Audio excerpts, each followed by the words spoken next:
lolokohin ako. Ang tagal-tagal na natin, problema mo pa rin yan. Nakakaulit na yan ah. Dahil kitang-kita ko, dalawa kayo ni Janelle. Ha?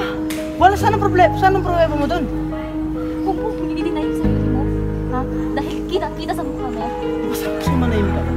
Ako pa rin may problema, di ba? Ako pa rin ba? Oo, ikaw! Sabi manahimik ka na eh. Hindi ka talaga titigil. Mas mainam na maghiwalay na lang tayo dalawa. Maghiwalay? Oo, sige, maghiwalay na lang tayo. Mas mainam yun.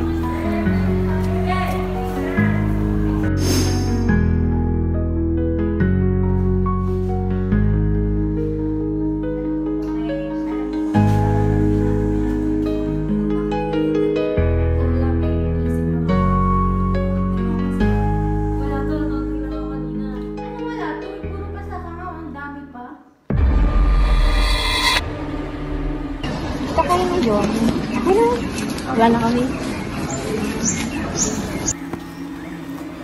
Para saan? Ano ba? Bitawan mo nga ako? Ano ba? Para saan ba? Mag-uusap pa lang. Kisingan.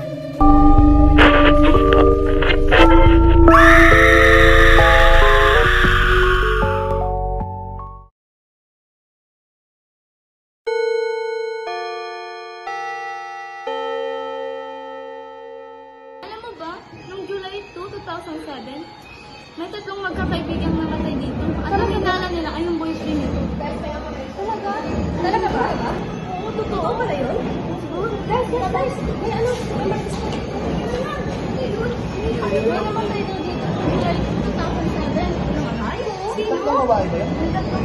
Ay, may balita na nawawala. Balita ko may nang-rate yata doon eh. Diyan sa atin. Away. Guys, let's make a document about this.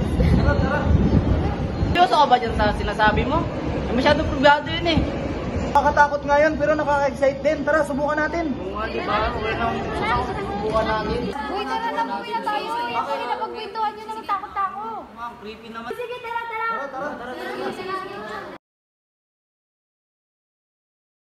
Okay, start. There was a legend that there was a murder case dito sa school na to noong July 2, 2007. 3 people was killed and 1 survived. Then, every July 2, each year, nagpaparamdam yung girls. So katakot. Hence, binansagang The Devil's Day ang July 2. Kat, okay na ba? Ayusin mo naman, Tal. Nakakailang take na tayo. Basta, okay na yon. Next take na, dali. So now, we will try and uncover the truth whether or not totoo ba ito or hindi. We are now near the house of the one survivor noong case and try and find out what happened. Guys, sana pumayag siya.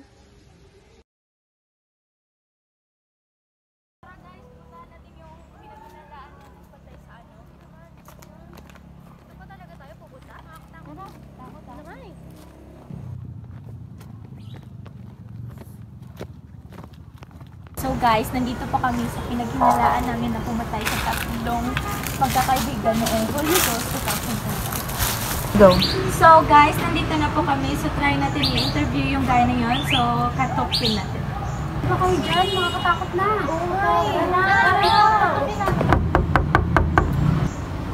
Opo. Ikaw ba diyan? Sino ba yan? Ano bang problema nyo? Gusto lang po namin po kayo ma-interview about sa nangyari noong Holy Ghost 2010. Hindi pwede. Hindi ako papayag. Maski wala kayo makukuha sa akin. Basta kayo! Umalis na kayo! Ikaw, umalis ka na!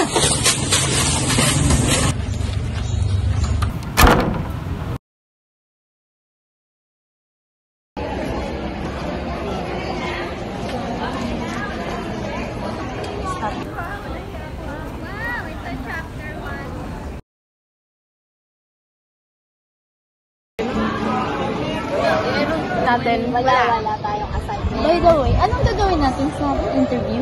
Nag-iisip pa ako kung anong gagawin natin. Dal, kamusta pala yung interview mo doon? Pumayag ba? Hindi nga po may mag-interview pero may plano. Hoy, ano plano? Hoy, may plano daw sila. Hoy, may plano daw sila. Camp guys! Ha? Ano oras ba? 6 p.m. Kita-kits dito sa school ha. Yung mga gamit nyo, hindi ko pinapasok. Ano ba yan? Iabot nyo yung mga bag.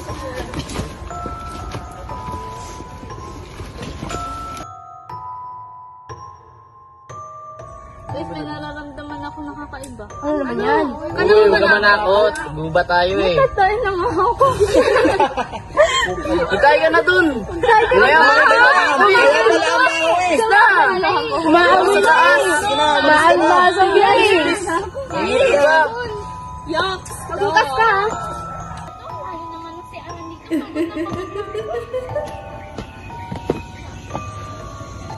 Ano ba yan? Sa sobrang layo nito. Hindi na ako natatae. Mag-selfie na lang ako dito.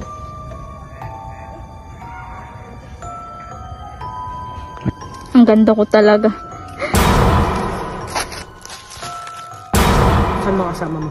Nagugulo kayo rito, no? Nag-camping lang po kami. Nakikisiar lang po ako. Mas kayo rito.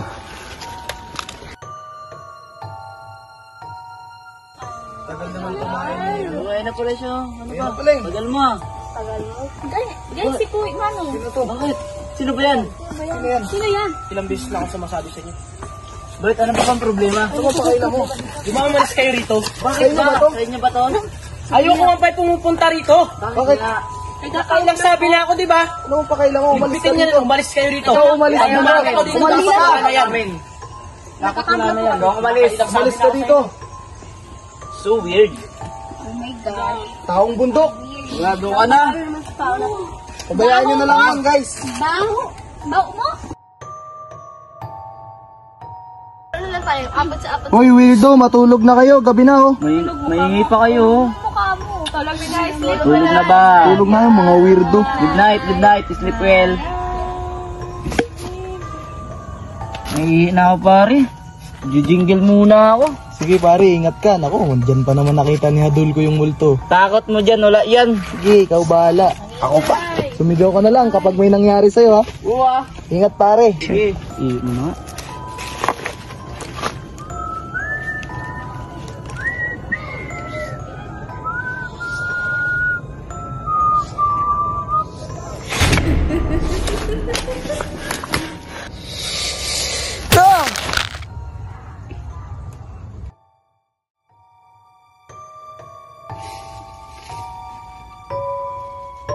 Oras na to. Ang tagal ni Adi. Uy, samahan nyo ako. Hanapin natin si Adi. Ang tagal bumalik. Kanina pa yun. Tara na, tara na. Magkanya-kanya na tayo para mabilis natin sila makita. Bilisan nyo, tara na. Tayo. Doon kayo sa kabila.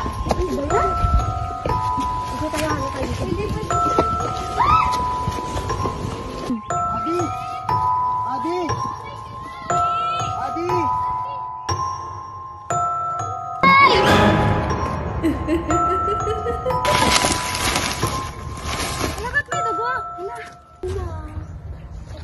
Guys! Tulong! Mina, anong nakikita mo? Anong nangyari sa'yo? Mina!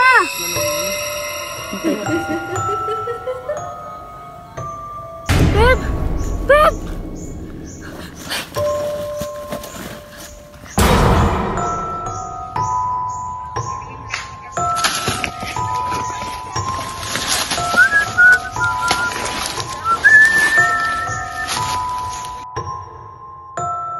Crystal!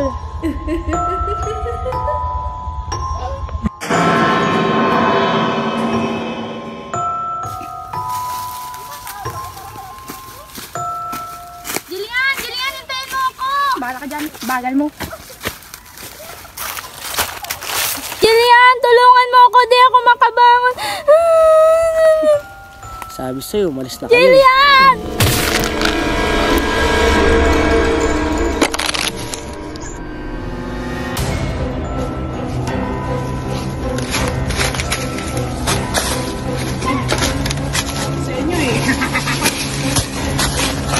Basta kasi kayo!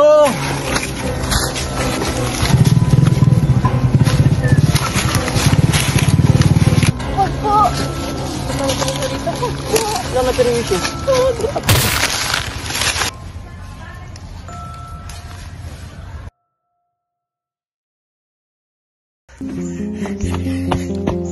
Ano nangyari?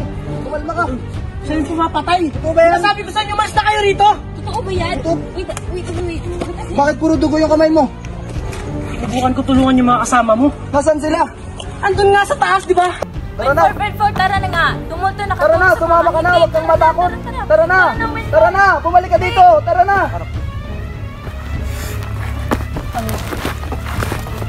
Ayop ka! Ikaw pala pumatay sa mga kaibigan namin!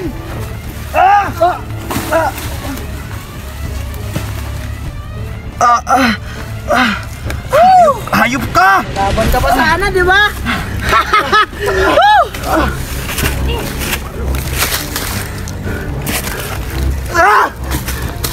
Ayos ka! Mga kaibigan ko! Tama na, Wen! Wen, tama na! Wen!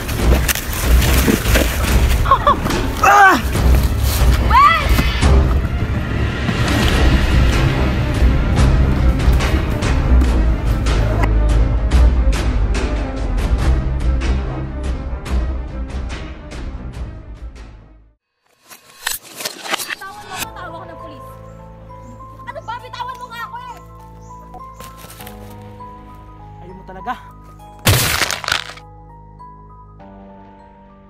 3, 2.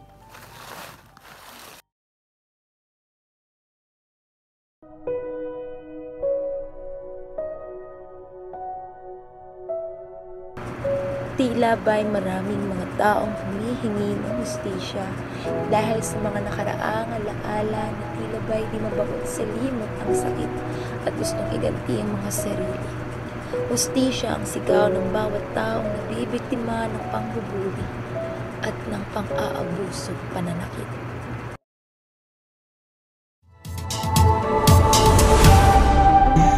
Magandang araw sa inyong lahat. Ako si Alaysa Kian G. Gabate at nandito ako ngayon para maglahad ng isang nakalulungkot na pangyayari. July 2, 2025, alas 2 ng hapon dito sa gubat ng El Niña. 7 estudyante ang namatay at 2 naman ang nakaligtas. Hinihinalang isang lalaki ang suspect at ito ay nagngangalang Josh Gustilo. Yun lamang po at maraming salamat. Muli, ako si Alaysa Kian G. Gabate, nag-uulat.